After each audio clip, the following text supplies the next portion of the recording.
Hello, everyone. Welcome or welcome back, whichever one it may be. In the video, inventory control equals more profit equals more cash. I mentioned several times discounts and fire sales. So, what are discounts and what are fire sales? How are they different? First, let's look at discounts. You have an item with the retail of $100. Your cost on the item is 65. Your gross profit equals $35 or 35%. Now the customer comes in, he wants this item, but he says, "Oh, it's too expensive." So, what can you do for me? So, you're put up against the situation. Do you discount it to receive a sale? Or do you just plant your feet firm and say, well, it's $100? This is a very tough situation. However, there's ways that you can go about relieving the situation and still be able to satisfy the customer and satisfy your needs. But let me ask you this. How often does that customer go into a grocery store and ask for a discount? I'm sure never. But why is that? It's because that customer has been trained the price is the price at the grocery store unless you have a coupon or if they have a in-store promotion. So in actuality, you need to be treated just like the grocery store. Now the customer is coming to you either one, you're convenient, two, you have a item that the customer needs for whatever reason. So you have to remember those things. You did not call this customer and invite them into your store as you have probably several hundred of customers coming to you every week. So the customer knows that you can provide them something. That's where your service has to come in. But let's get back to the discount. When I talk about discounts, I am not talking about coupons, in store promotions. I am talking about the customers want to negotiate a better price just because. It doesn't make any difference about the price. They want a cheaper price. They do not care about what the price is. They feel they should receive something lower. So, what if you give that customer a 10% discount? What does that mean? Well, the customer is going to save $10 and get it for $90. But on your side, instead of receiving $35 in gross profit, you're going to receive $25. That's $25 of gross profit divided into the original retail price of $100, which equals 25%. You have to realize that you just gave away $10 of gross profit, which represents 29% of your gross profit. You just gave it away. Of course, on one sale, it may not seem that much. Maybe on 5 sales, it's not that big a deal. But if you start doing that every week with 100 or 200 plus tickets, that $10 becomes a big number. It becomes a real big number. Now, some people, some business owners will say, oh, I'm in a competitive market and I need everyone as my customer. And I want to make as much sales as possible. Well, I agree with you. I agree with you there. I want to make as many sales as I can make during the week. There's no doubt about that. However, you are lowering your standards to be able to achieve that sale. Do you think that customer is going to be in there next week buying something else from you?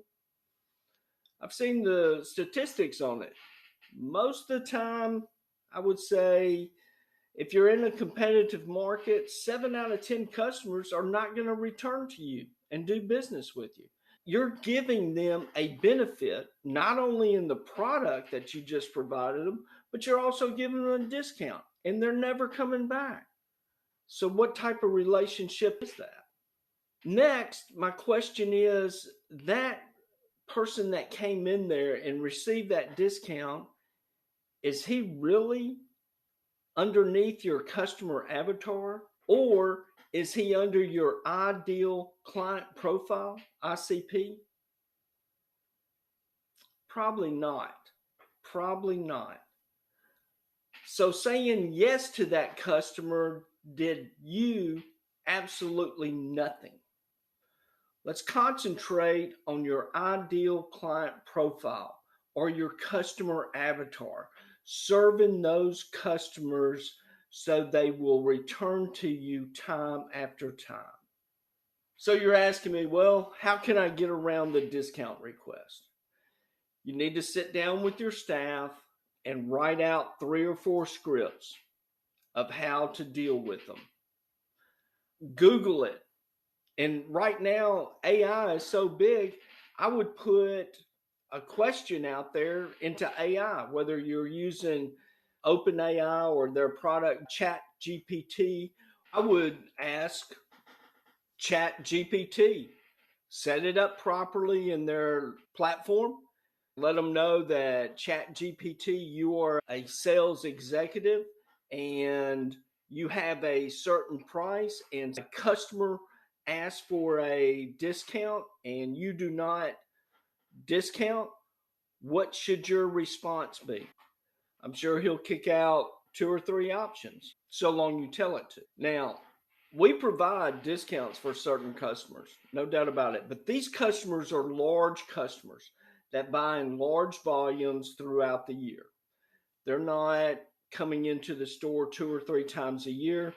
They're in there on a weekly basis, some of them on a daily basis, making purchases to help their customers.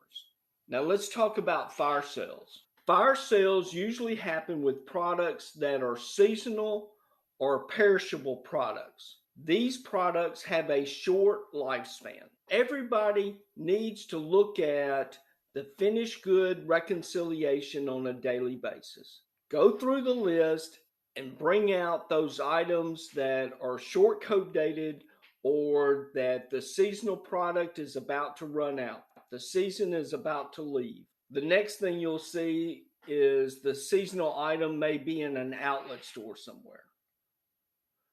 So the big question here, did it have an opportunity to sell on the street in a retail store, in a normal retail store, not an outlet store? So being able to push that product out there and making sure that you have the opportunity to sell it is the first step. Now, as far as fire sales with perishable products, these are products with code dates. If you're not rotating your stock in your warehouse and you come up 100 units of product that's close dated, there's a problem in the warehouse, and that needs to be corrected. Now, it could be that purchasing bought too much and there wasn't sufficient time to push it through to make the sales. If your customers are selling at an average of 1,000 units per month and the code date when you receive it has a 3-month shelf life, and purchasing buys 5,000 units for some odd reason, then yes, you're going to have a problem. You're going to have a real problem. So it takes a collaboration with everyone to understand what are we getting into when you start selling perishable products. And we have to understand that seasonal products is the same exact way. So as a recap, discounts don't surrender to the customer wanting a discount for every little item that you carry. Your product has a high quality, and you don't want to diminish that quality with a lower price. It will look cheap in the marketplace. Sure, you do not want that. As far as fire sales go, you've got to watch your finished goods recon to see what you have remaining in the warehouse to make sure it moves on a timely basis. If you have found this video helpful, please hit the like button. Then go over and hit the subscribe button and hit the bell so you'll be notified of future videos. Thank you and have a great day.